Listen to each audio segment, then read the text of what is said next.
Government has agreed to ease the lockdown restrictions from level 4 to level 3 with effect from the 1st of June. This allows most sectors of the economy to move back into operation. Tshwane, Johannesburg, Ekurhuleni, Ethekwini, Nelson Mandela and Cape Town are COVID-19 hotspots, and their status will be reviewed every 2 weeks.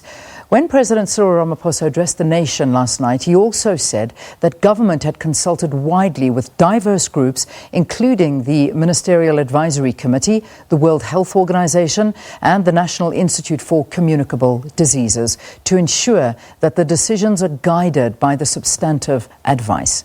The President also said that the number of COVID-19 cases would have been much higher by now had government not acted urgently. Economist Landiwe Mahlangu joins us now to discuss this further. Great to have you, Landiwe. Thanks so much for joining us. Hi, good morning, Leon. Good morning to your viewers as well. So we're gathering now from the announcement that most sectors of the economy will be back in operation. Alcohol will be sold, but the sale of cigarettes still prohibited. Let's start off there, because that's probably one of the biggest talking points right now. What's your opinion regarding this? Well, Leon, remember that this is actually initially a global health crisis.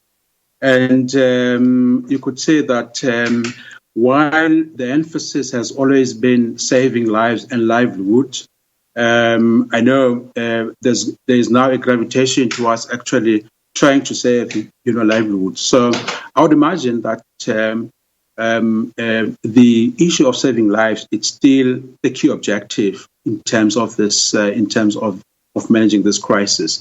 So you could basically now see that, and certainly, from what the president announced, part of the reason of the reluctance to actually release or, for instance, ease the sale of cigarettes has been partly motivated by the fact that the objective of saving lives is still one of the key objective of this crisis management. So I mean, the whole issue of saving lives by allowing the sale of alcohol, which we can understand it needs to be consumed responsibly, and this is something that the president has emphasized. But again, smoking, people they're still continuing to smoke anyway, and you and I both know that in terms of the amount of money that the trade of cigarettes has on the economy with regard to sin taxes is massive, and we're losing a lot of money through this. But the illicit trade is honestly booming at this point in time, and people are not smoking. They're still smoking, but perhaps they're turning more to the illicit cigarettes. So again, let's talk to that.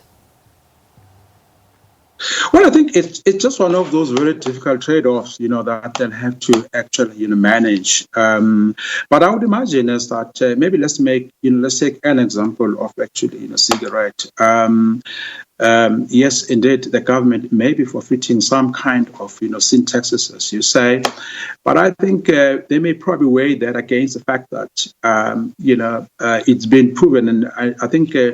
Let me say, it's not been proven, but none has actually disputed of the fact that cigarette is one of the major causes, and indeed does contribute to respiratory, diseases. Purely in terms of that, I think maybe the government may have weighed very heavily on them, to the fact that people's lives are still at stake. Probably maybe they need to actually ensure that they don't let out or they don't ease, the restriction in terms of the sale of cigarette.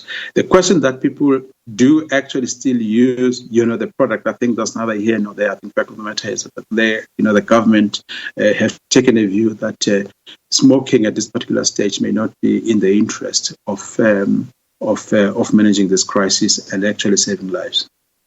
Again, as you say, this is a difficult one because it can be argued in both directions. We heard the president talking to the beds that have been added for the COVID-19 patients, how we've heard over this entire time that the respective hospital emergency rooms have been relatively quiet. A lot of the issues brought about by alcohol abuse, whether we're talking about drunken driving, abuse claim, whatever it may be that does come from that, has disappeared almost. And now, by bringing it back in, you may be finding that the problems all come back into hospitals, but it is a very difficult situation to have to manage. I'm not envious of anybody in this position to make the decisions.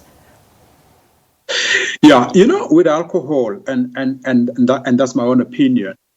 When I say alcohol, I'm just really talking about real alcohol beverages in the main.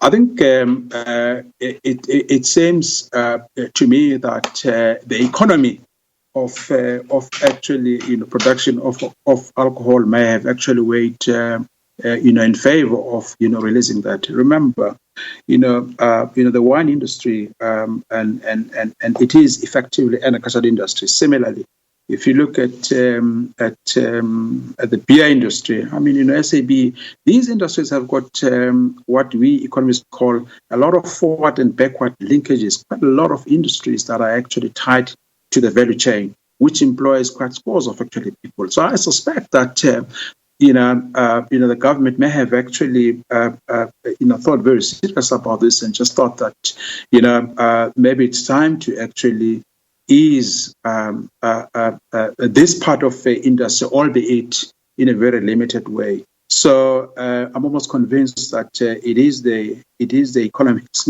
of the alcohol industry that actually may force the hand of government to actually ease that that sort of industry. Right, let's look at many businesses now that are going to go back to work, and understandably so. They, I suppose, got to find that balancing act now of going to work, considering the projections of an upswing in infections. And this is a lot more responsibility added on to these industries that are going to open now, because safety and health standards have to be upped significantly. And this is going to cost businesses a lot of money to open up. It really is. But at the same time, they're hoping to get back on their feet. This journey ahead for industries that are going to open, give us an idea of how badly they've been affected and looking forward. I think for businesses, it is quite difficult. Clearly, I come back to the point that I've actually said that the issue of saving lives is still quite paramount. In this matter, I think with businesses, they would without doubt would be faced by increased costs. And yet, reduced, volumes, because if you look at some of the requirement, it's not just opening them up without any conditions. Quite a lot of protocols that they need to actually comply with, which invariably would involve increased costs. Governments still say where you can, or some of the employers where they can, they must still stay at home. But for those businesses that needs to actually open, they actually need to significantly, improve, their safety measures and actually comply with some of the safety protocol that is in. So without doubt, I think with businesses, they would increase, some cost. But I would imagine as such, it's a better evil than actually total shutdown when you actually are not doing anything. Yeah. I suppose that if we have to look at it in that way, let's just take sort of restaurants, for instance. They're allowed to open now, but only for takeaways and deliveries. And a lot of restaurants would maybe think to themselves, it'll actually cost them more opening, because firstly, South Africans still a little bit nervous of going out, eating out when they've gotten used to sort of being home. A lot of restaurants also say that they make their money from alcohol sales. They can't do that. Their waiters are not allowed back. The chefs obviously will come back, but opening up your kitchen, buying all the stock, does it balance? I'm just bringing one example into the equation here of a restaurant, but there are many other industries that are now allowed to open, and weighing up the cost of paying a rental, bringing in staff, and trying to make money in this environment is going to be very, very difficult. That's a very interesting point that you are raising, and I don't want to pretend to understand, but I would imagine, yes, that in a restaurant, probably a service or a product like actually selling liquor has got much more higher margins, and that's where probably maybe profits are locked in.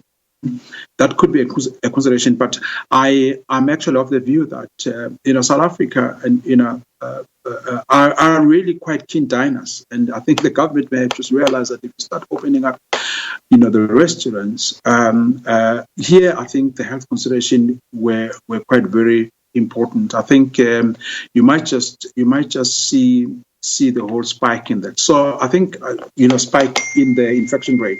But yes, I think it could be that on the other end, if restaurant had to open, I mean, if you're a restaurant, you probably, instead of actually having normally 30 people, you could only have 10 because social distancing would still be enforced. So I think it's really on both sides. Probably from the proprietor, I mean, from the personal side, it may just not reach that point whereby they think it's actually worth it. But also, I think from the government side, these are areas that really potentially could actually see us retrogressing very, very, very rapidly to what we have actually achieved so far in terms of infection rates. Yeah. Obviously, the big pressure of allowing level 3 to be a countrywide decision, a blanket decision, because many were expecting different levels coming into different provinces depending on whether or not they're hotspots or not. So obviously this is an economic issue, and I think many of us can read into that. But some small businesses have been so badly affected. There's been talk of 50% unemployment in South Africa, and there's also been talk of a lot of these small businesses never opening their doors again because they've been absolutely decimated by this, and they just can't continue to operate. What does it look like going forward? I mean, is it simply too late to save a lot of businesses at this point? Leanne, one thing that we must accept is that this pandemic has actually caused quite considerable losses into the economy, and that is gone. That loss will never be recovered. There's no way that we'll be able to actually cover that loss. I think what is now quite important is that we clearly must see to what extent we would be able to as it were salvage some productive capacity of this. But yes, it is true. Just about I think a month or so ago, the stats say actually indicated that from the very brief deep survey that they've done of most of the businesses, particularly the small ones, they reckon that close to about 7 to 10% have indicated that they will not be able to come back. Now that is when lockdown was about 24 days. We're now 60 days on the lockdown, so the figure might be high. So a long answer, but I think to your question, but the short answer is yes. I think we would have a lot of businesses unable to actually come up. In fact, even on that survey, only just about 50% said they would be able to hold on for about 3 to 6 months. Crudely, we would be fortunate if more than half of the businesses that were actually, particularly small businesses, that are able to come back after this pandemic. Sure. All right. We'll have to leave it there, unfortunately. We'll continue to give you a lot more analysis with regard to opening up the economy, stimulus packages so far, if it's worked, as the days and weeks go on, of course, during this time of COVID-19. Landiwe Mahlangu, thanks very much for talking to us about these announcements that have been made. Landiwe is an economist from Amazwe Advisory, discussing President Cyril Ramaphosa's speech on the easing of the lockdown from level 4 to level 3, effective June the 1st.